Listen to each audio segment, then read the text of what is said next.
We turn now to the House, where today Republicans narrowly approved a $95 billion budget framework for yet another reconciliation package. Reconciliation, as you may know, is this special fast-track process. It makes it easier to jam through a bill with no votes from the minority party. It's traditionally used for just one major budget bill a year. But this is actually Republicans' third time using it this Congress. The bill includes $73 billion in funding for Donald Trump's war in Iran, $12 billion for farmers hurt by Trump's own tariffs, and again, that war, and $10 billion to implement parts of Trump's voter ID bill. It passed 216 to 214. But not before Republican leadership once again had to manage a revolt of sorts from conservative members demanding deficit reduction. And that's become kind of the pattern here. The deficit cuts, the fiscal responsibility, GOP leaders promise those will come in the next bill, the next reconciliation package. Now, Republicans have moved forward again with the promise that the real cuts will finally come in Reconciliation 4.0, wink, wink. Today's vote comes after Donald Trump posted on Monday, quote, "I am asking all House Republicans to vote yes this week on the budget resolution, which is an important first step towards getting a budget bill. House Republicans must unify and fight for the Save America Act." So if you were trying to win the midterms, at least if you were trying to win the midterms, honestly, you'd probably try to deliver things like a strong economy, lower costs, stability. Yet Donald Trump is doing the opposite. Today, Trump's trade negotiator told the Senate Finance Committee that the Trump administration will continue Trump's tariffs even after the Supreme Court ruled that Trump's previous tariffs were both illegal and unconstitutional. On Monday, Donald Trump threatened Canada with new 50% tariffs, creating more uncertainty for businesses and consumers. Gas prices have climbed back above $4 a gallon nationally, reaching $4.06 a gallon today, according to AAA. The average price of gas before Trump's war, just as a reminder, was less than $3 a gallon.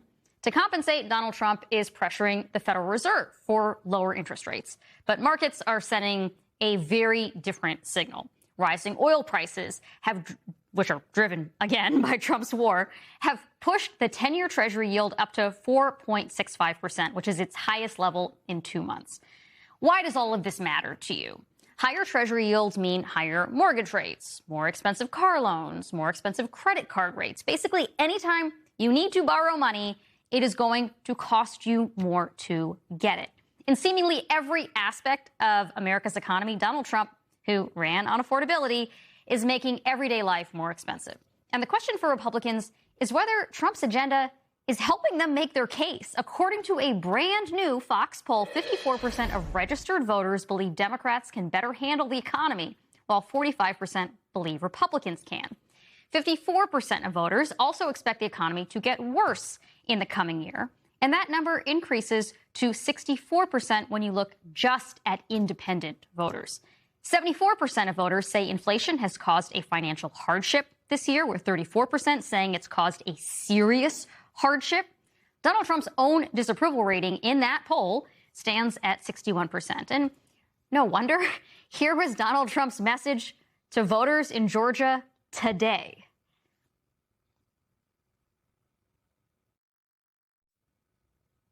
Oh, we don't have it, but it's, again, Donald Trump saying that affordability is a made-up thing by Democrats. I'm sure you've heard a version of that before. Trump's playing the old hits. Joining us now to discuss this and more is Congressman Brendan Boyle of Pennsylvania. He is the top Democrat on the House Budget Committee and a member of the House Ways and Means Committee. Congressman, House Republicans got this budget framework through, but only after conservatives have been promised more spending cuts, fiscal probity, that will come in the next reconciliation package. We've heard a version of this before. At what point does that strategy lose credibility? Well, the first thing we know, Catherine, is that Republicans have absolutely no credibility whatsoever when it comes to the question of fiscal responsibility. Republicans love to wax poetic about the importance of reducing the deficit and the national debt whenever there's a Democrat in the White House. But then, of course, when there's a Republican in the White House, Republicans fall all over themselves to add trillions and trillions more to our national debt. Their bill last year, Reconciliation 1.0, was the single biggest increase in our national debt in American history.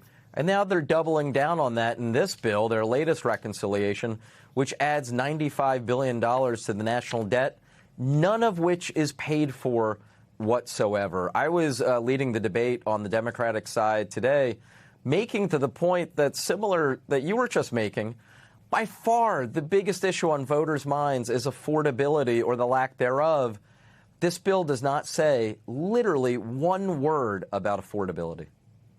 Yeah, there are, just to be fair, some unspecified government-wide savings that are supposed to help pay down the deficit. But that's a different kind of magic asterisk we can talk about another time.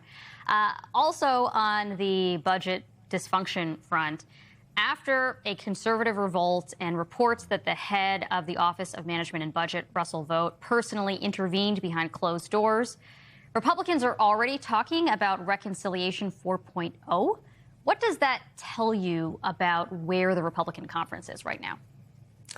Well, it is actually kind of humorous. There is this group of kind of diehard Freedom Caucus members who really do want to push for what are called pay-fors, essentially spending cuts. And Mike Johnson keeps pushing them off by saying, oh, the next reconciliation, that's when you're going to get what you want. Absolutely, the next reconciliation. They told them that as 1.0 was going on, that it would be in the next reconciliation bill. They told them it was going to be the next reconciliation bill last time when we were going through 2.0. Now they're telling them again just to get their votes to vote yes. You know, right now, the Reconciliation 3.0 that narrowly passed the House today faces a very uncertain future in the Senate. Frankly, I would be shocked if there really is a Reconciliation 4.0. Between the war, high gas prices, more rounds of tariffs, it doesn't seem like Donald Trump is like super laser focused on affordability, to put it mildly. I can't tell, is he indifferent to whether his party retains its incumbency in the House and the Senate come the midterm elections? Does he not realize these things that he's doing are unpopular? Does he have another plan for keeping his party in power? What is your read of why he keeps on putting in place these really, really unpopular policies that are not only failing to deliver on his promises of lower prices, but are actually undermining all of that by driving prices higher?